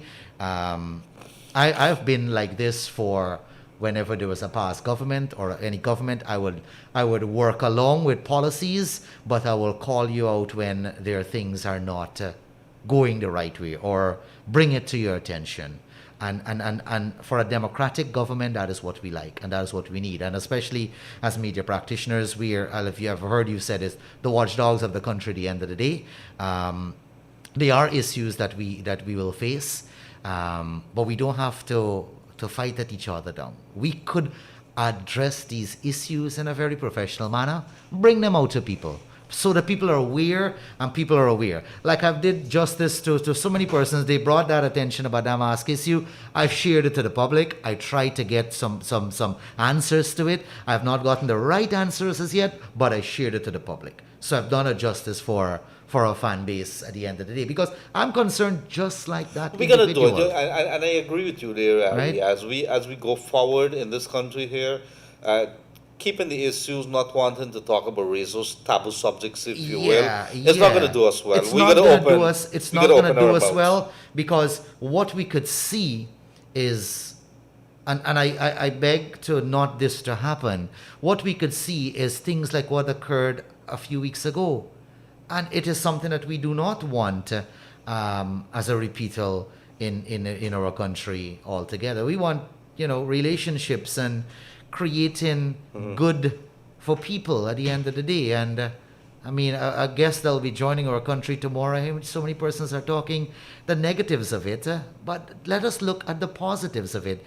Some of those individuals that are talking the negatives, they still want to go to the US for a vacation. Well, let's see right? how that goes. Right. So that's a whole different story. Yes. But my view, I would like to welcome the U.S. Secretary of State when he touches down in Guyana. Yeah. We absolutely, that's an interesting thing. That the Guyana has become such an important country. But I leave you with this. This is coming from Prince Medzeros. I hope I'm pronouncing it right. I said, good afternoon, Mr. Gildarie. As it regards to students being able to access their schoolwork, I have an idea.